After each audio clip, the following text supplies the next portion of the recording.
Hi, நான் உங்களுடைய மாலா சுப்பிரமணியம் பேசுகிறேன்ப்பா. அதாவது ஞாயிற்றுக்கிழமை 20ஆம் தேதி கிருத்திகை வருது. கார்த்திகை நட்சத்திரம் முருகனுக்கு ரொம்ப உகந்த நாள். அதாவது உங்களுக்கு இந்த ஆடி மாதம் பிறந்தாச்சுனாலே தெய்வங்களுடைய மாதம் அப்படிங்கிறது எத்தனை கரெக்டாக இருக்குன்னு பார்த்தீங்களா? ஆடி செவ்வாய் விசேஷம், ஆடி ஞாயிறு விசேஷம், ஆடி வெள்ளி சொல்லவே வேண்டாம். ஆடி பண்டிகை முதல் நாள் ரொம்ப விசேஷம்.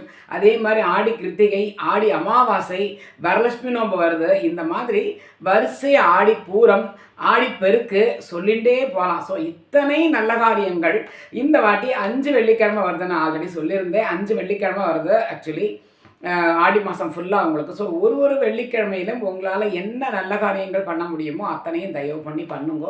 ஏன்னா இந்த மாதத்தில் அம்மன் ரொம்ப சந்தோஷமாக இருப்பா அப்படின்னு சொல்லுவாள். ஸோ அப்போ அவள் வந்துட்டு அவளை இன்னும் நீங்கள் கூடி நீங்கள் அலங்காரம் பண்ணி அவளுக்கு எல்லாம் பூவெல்லாம் போட்டு அர்ச்சனையெல்லாம் பண்ணி அன்னைக்கு நம்ம பொண்கள் கொஞ்சம் அழகாக ட்ரெஸ் பண்ணிக்கிட்டு நல்ல புடவையாக 90% எல்லாருமே அப்படி தான் இருப்பேன். ஜென்ரலாகவே வெள்ளிக்கிழமைனால தெரியும் அது ஐயோ இன்றைக்கி வெள்ளிக்கிழமை அழகாக ட்ரெஸ் பண்ணிட்டு வந்திருக்கா பாரு அப்படின்னு சொல்லுவாள் ஜென்ரலாக. ஸோ அழகாக பொண்கள் கல்யாண பொண்கள் எல்லாருமே வெள்ளிக்கிழமையில் பச்சை கலர் அண்டு சிகப்பு கலர் மஞ்சள் கலர் இந்த மூணுத்துலேயும் என்ன பச்சை பட்டுங்கிறது மீனாட்சிக்கு உகந்தது இல்லையா?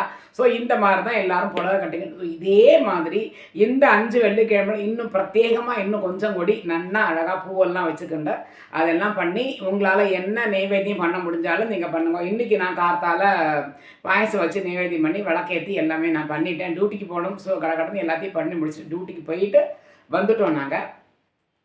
அண்ட் இப்போ நெக்ஸ்ட்டு வந்துட்டு ஆடி கிருத்திகை வருது. ஆடி கிருத்திகை ரொம்ப விசேஷம். முருகனுக்கு கிருத்திகை விசேஷங்கிறது உங்கள் எல்லாருக்குமே தெரியும். ஸோ அன்றைக்கி ஞாயிற்றுக்கிழமை வருதுனால ரொம்ப அவசரப்பட வேண்டாம். நிதானமாக அழகாக திதி வந்து தசமி திதி ரொம்ப விசேஷம். திதி தசமி திதி ரொம்ப நல்லது தான்.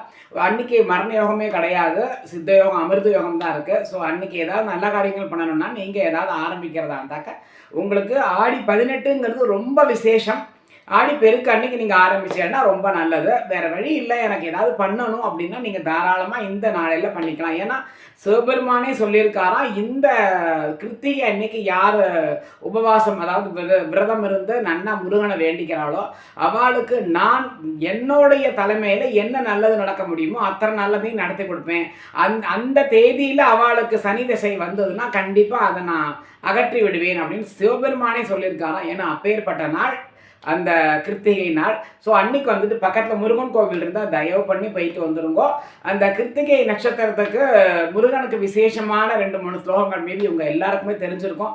ஆற்றுலேயே கந்தகூர் கவசம், திருப்புகள், கந்தசஷ்டி கவசம் அது எல்லாமே நீங்கள் ஒலிக்க விட்டுருங்கோ. ஃபுல்லாக உட்காந்து சொல்ல டைம் இல்லைன்னா அதை ஒலிக்க விட்டுருங்கோ. அப்படி இல்லாட்டி ஆரம்பத்தில் ஒரு பேரா முடிவில் ஒரு பேராவை சொல்லி முடிச்சுட்டு நன்னா அதை முடித்த உடனேயே எப்போவுமே நம்ம வந்துட்டு சொல்லிட்டு சம்பூர்ணம்னு சொல்லி முடிச்சிருங்கோ. எந்த ஒரு ஸ்லோகம் சொன்னாலுமே சம்பூர்ணம்னு சொல்லி முடிச்சா தான் அதை சொன்ன புண்ணியம் நமக்கு கிடைக்கும். முடிஞ்ச வரைக்கும் கார்த்தால எழுந்துட்டு கோவிலுக்கு முருகன் கோவிலுக்கு போயிட்டு வந்துருங்கோ. பால் அபிஷேகத்துக்கு கொடுத்தேன்னா ரொம்ப விசேஷம். அதே மாதிரி வஸ்திரம் வாங்கி கொடுத்தேன்னாலும் ரொம்ப நல்லது. அன்னை தேதியில் இதுக்கு முருகப்பெருமானுக்கு வஸ்திரம் வாங்கி சாத்துங்கோ. பால் அபிஷேகத்துக்கு கொடுங்கோ, இல்லை நெய்வேத்தியத்துக்கு காசு கொடுங்கோ, இல்லை அன்னதானத்துக்கு ஏதாவது காசு கொடுங்கோ. உங்களால் என்ன முடியுமோ அதை பண்ணுங்கோ. கார்த்தால ஒரு வேளை சாப்பிட வேண்டாம். மத்தியானம் ஒரு என்னமாவது ஒரு 2 மணிக்கு மேலே ஏதாவது உங்களால் சாதம் அந்த மாதிரி ஏதாவது லைட்டாக ஏதாவது சாப்பிட்டுக்கோங்க. ராத்திரி ஒரு டம்ளர் பால், ஒரு வாழைப்பழம் அது மட்டும் போகிறோம். இந்த மாதிரி இல்லை மாமி நான் ஃபுல்லாக விரதம் இருப்பேன் அப்படின்னா வெல் அண்ட் குட்டு நீங்கள் தாராளமாக இருந்துக்கோங்க. பட் இந்த மாதிரி அப்படி இல்லையா, கார்த்தாலையும் சாப்பிடாம மத்தியானம் சாப்பிடாம சாயங்காலம் திரும்பி ஒரு காவடி கோவிலுக்கு போயிட்டு வந்துட்டு 6-7 மணிக்கு மேலே நான் சாப்பிட்டுக்கிறேன் அப்படின்னு அந்த மாதிரி சாப்பிட்டாலுமே ஃபுல் சாப்பாடாக சாப்பிடக்கூடாது. சாயங்காலத்துக்கு 7 மணிக்கு மேலே உங்களுக்கு ஃபுல் சாப்பாடாக சாப்பிட்டாலும் அது நல்லா இருக்காது. அது வந்துட்டு அந்த அளவுக்கு உகந்தது இல்லை. இந்த மாதிரி டிஃபன் மாதிரியே ஏதாவது நீங்கள் சாப்பிட்டேன்னாலும் போகிறோம். இந்த மாதிரி பண்ணி மல்லிப்பூ அர்ச்சனை முருகப்பெருமானுக்கு பண்ணினா ரொம்ப விசேஷம். அவருக்கு வந்துட்டு இந்த அரளிப்பூ மல்லிப்பூ ரொம்ப பிடிக்கும். ஸோ முருகப்பெருமானோட ஃபோட்டோவை அலங்காரம் பண்ணி சந்தனம் போட்டு குங்குமம் போட்டு எல்லாமே வச்சு குத்து விளக்கு ஏற்றி பிரத்யேகமாக காமாட்சி விளக்கு எப்போவுமே ஆற்றுல இருக்கும், அது வேறு விஷயம். குத்து விளக்கு அழகாக ஏற்றி முருகப்பெருமான் ஃபோட்டோ இருந்தால் அதை எடுத்து கீழே வச்சு விளக்குக்கு பக்கத்துலேயே அதை வச்சு குத்து விளக்கு அவருக்குங்கிற மாதிரி விளக்கை ஏற்றி வச்சுக்கிட்டு அன்னைய தேதியில் மல்லிப்பூ அர்ச்சனையெல்லாம் பண்ணிவிட்டு கோவிலுக்கு போயிட்டு வந்து இந்த மாதிரி நீங்கள் பண்ணினேன்னாலே போதும். விளக்கை எரிய ரொம்ப விசேஷம். ஸோ இந்த ஆடி கிருத்திகை ஞாயிற்றுக்கிழமை வர்றதுனால எல்லாரும் ஃப்ரீயாக சந்தோஷமாக நன்னா முருகனை வேண்டிக்கோங்க. எல்லா நலன்களும் எல்லாருக்குமே கிடைக்கட்டும். ஓம் சரவண பவ.